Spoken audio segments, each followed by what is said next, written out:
Hello मेरे प्यारे प्यारे बच्चों, कैसी चल रही है आपकी स्टडी। आई होप आपने पहली जो स्टोरी थी, पहला जो चैप्टर था bottle of due, bottle of due, वो आपने अच्छे से सीख लिया होगा, है ना। अभी हम आज करेंगे नेक्स्ट जो है आपकी इसी यूनिट की, unit number 1 fox and fables की नेक्स्ट जो है topic, that is the raven and the fox. ठीक है, ये जो है आपकी एक पॉम है, मतलब एक पोइट्री है जिसको हम सीखेंगे। आपने ये स्टोरी तो सुनी होगी, the fox and the crow. ठीक है, सबको याद भी होगी कि फॉक्स क्या करती है, क्रो को देखती है, उसके मुंह में रोटी होती है ना, या चीज का पीस होता है, तो वो उसको बोलती है, अरे भाई क्रो क्रो क्रो, आप तो बहुत सुंदर हो, बहुत अच्छे से सिंगिंग करते हो, प्लीज एक सॉन्ग सुना दो ना मस्त सा। ठीक है, तो अब क्रो तो इतने में फ्लैट हो जाता है कि वाह, मैं तो बहुत बड़ा सिंगर हूँ, बिल्कुल करण औजला टाइप का, है ना, तो मैं इसको एक सॉन्ग सुना ही देता हूँ। अब वो जैसे ही सॉन्ग सुनाने के लिए अपनी चोंच खोलता है, उसका जो चीज होता है, उसकी जो रोटी होती है, वो नीचे गिर जाती है। फॉक्स बोलती है, ठीक है भाई, गाना किसी और दिन सुनेंगे, आज के लिए बस इतना ही। तो यही जो स्टोरी है, ये आपको यहाँ पर एक पोम की फॉर्म में दी गई है, एक पोएट्री की तरह दी गई है। ठीक है, तो यही हमें सीखनी है, इसी की हमें एक्सप्लेनेशन करनी है। चलिए स्टार्ट करते हैं आज की वीडियो। लेकिन अगर आप मेरे चैनल पे न्यू हो तो सब्सक्राइब कर लो, क्योंकि मैं ऐसा ऐसा कंटेंट अपलोड करती रहूंगी, आपकी हेल्प करती रहूंगी। एंड वीडियो को लाइक करना मत भूलना, ठीक है। सो चलिए स्टार्ट करते हैं। Let us read mister raven. देखिए यहाँ पर मिस्टर रेवन पहले ही फ्लैटरिंग से स्टार्ट किया गया, ठीक है, क्रो को मिस्टर रेवन। अच्छा हाँ, एक चीज बता देती हूँ, जो ये क्रो है ना, रेवन जो है वो भी उसके जैसा ही एक बर्ड होता है, लार्ज ब्लैक बर्ड। ठीक है, बहुत बड़ा सा वो बर्ड होता है, इस जैसे एक क्रो ही है। ठीक है, सो यहाँ पर उसका नेम भी मिस्टर रेवन ही है। Mister Raven was perched upon a limb. ठीक है, एंड रेनर्ड, ये रेनर्ड जो है ये फॉक्स का नेम है, ये दो नेम आपको याद करने हैं। ठीक है, and Reynard the fox looked up at him, for the raven held in his great big beak a morsel that fox would go far to seek। अब देखिए यहाँ पे क्या कहता है कि mister Raven was perched upon a limb. जो mister Raven थे, जैसा कि आप यहाँ फोटो में देख सकते हो, मिस्टर रेवन पेड़ की एक जो ट्री की जो एक ब्रांच है, ठीक है, ब्रांच, पर्च्ड होता है ऐसे ऊपर उठ के बैठ जाना, जैसे हम स्टूल पे बैठते हैं। तो कहते हैं मिस्टर रेवन जो है वो एक ट्री की ब्रांच पर बैठे थे। And Reynard the fox looked up at him, और जो रेनर्ड है, द फॉक्स जो है, वो नीचे बैठती है और नीचे बैठी होती है और वो उसको देख लेती है, उसकी तरफ देख रही है।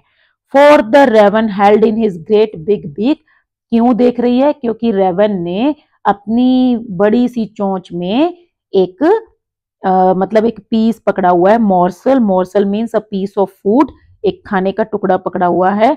The fox would go far to seek, जिसकी तलाश में, go far to seek means in search for, जिसकी तलाश में ये जो फॉक्स है काफी टाइम से घूम रही थी। ठीक है, मतलब इस स्टैंजा में क्या कहता है कि ये जो फॉक्स है ये काफी टाइम से खाना ढूंढ रही थी, तो इसने चलते चलते क्या देखा, एक रेवन को देखा, एक क्रो को देखा, जो कि एक ट्री की ब्रांच पर बैठा था और उसकी बड़ी सी चोंच के अंदर एक खाने का टुकड़ा था। ठीक है, एक बार फिर से बता देती हूँ, mister Raven was perched upon a limb, mister Raven एक ब्रांच के ऊपर बैठे थे। Mister Raven the crow was sitting on the branch of a tree, and Reynard the fox looked at him, and the fox Reynard looked at the raven, and what she saw that the raven was holding a piece of food in his big beak, and this was what the fox was looking for। Okay, ये वही चीज थी जिसको fox ढूंढ रही थी। क्या ढूंढ रही थी? खाने को। ठीक है, ये हो गया आपका stanza number 1। Set the fox in admiring tones, now the fox set in admiring tones. अब फॉक्स उसको प्रेज करते हुए बोलती है, एडमायरिंग मीन्स प्रेजिंग। ठीक है, उसको प्रेज करते हुए बोलती है, my word sir raven, you are a handsome bird. कहती है, मिस्टर रेवन आप तो बहुत सुंदर हो। सच फेदर्स, वाओ कितने सुंदर फेदर्स हैं आपके, black and shiny. If you would only sing, बस अगर एक काम कर लो ना, आप अगर सॉन्ग मतलब सिंगिंग करना स्टार्ट कर दो, the birds of this woods, तो ये जो जंगल के सारे बर्ड्स हैं ना, would call you king. तो ये सब आपको किंग बुलाना स्टार्ट कर देंगे, means you would be the king of this forest. Okay, now what did the fox did? Sorry, what did the fox do? The fox started praising Mr. Raven. Fox started praising and she said that, Mr. Raven, you are very handsome bird. Your feathers are very beautiful. I would suggest you should start singing. And if you start singing, the birds of these jungle or these woods, they would call you the king. Means you will be the king of this forest. Okay, ये हो गया आपका stanza number 2. Now third stanza. The raven who did not see the joke. जो वो Raven था जिसको समझ नहीं आया उस जोक में, मतलब उसको ये नहीं पता चला कि ये जो फॉक्स है उसको सिर्फ फ्लैटरिंग कर रही है, उसको पटाने की कोशिश कर रही है क्योंकि वो उसका खाना छीनना चाहती है. Forgot that his voice was just a croak. क्रॉक क्या होता है? Unpleasant voice. ठीक है, भद्दी सी आवाज, फटी सी. अब वो भूल गया कि उसकी आवाज तो बहुत गंदी सी है, फटी सी आवाज है, मतलब कर्कश जिसको हिंदी में बोलेंगे ना, अनप्लेजेंट है. He opened his beak. अब वो तो उसकी बातों में आ गया और उसने क्या किया? अपनी चोंच खोली. In his foolish pride. अब वो पागल बन गया, प्राइड में आ गया. ऐसे मतलब क्या कहते हैं ना, वो मतलब बढ़िया वो हाई लेवल पे पहुंच गया कि हाँ मैं तो बहुत बड़ा सिंगर हूँ. And down fell the morsel the fox had eyed. अब जो उसकी चोंच में जो मोर्सल था, पीस ऑफ फूड था, वो नीचे गिर गया और उसी के ऊपर तो फॉक्स की आंख थी. वही तो फॉक्स को चाहिए था. ठीक है, सो क्या कहता है इस स्टैंजा में? The raven who did not see the joke. The raven who could not see or who could not get the real intentions of the fox, he forgot that his voice was very unpleasant, and he became so proud of himself and he opened his beak. And what happened then? As he opened his beak, the piece of food he was holding, it fell down, and the fox, means she was already in a hope and that the piece would fall down and she would eat it. So what the fox was hoping for, the same thing happened and the piece of food fell down. Ha ha, laughed the fox. अब fox हंसेगी, obviously ये हंसेगी.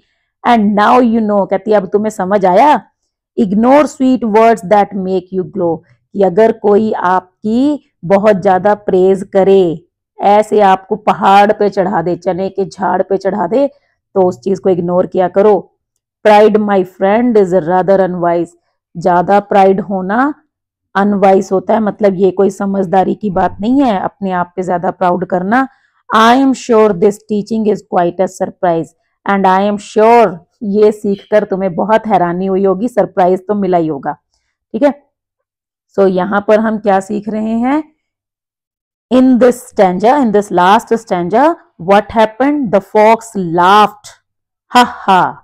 Okay, the fox laughed and then she said, do you know, my friend, if someone praise you, means so high level praising, okay, then you should ignore it. You should not believe or you should not trust the person. Okay, pride. And I would tell you one thing, that pride, having pride in oneself, over pride, okay, over confidence, that is unwise. This is not wise. And I am sure that this teaching is like quite a surprise for you. Means you have learned something new today. Okay, so this is what in this poem has been shared.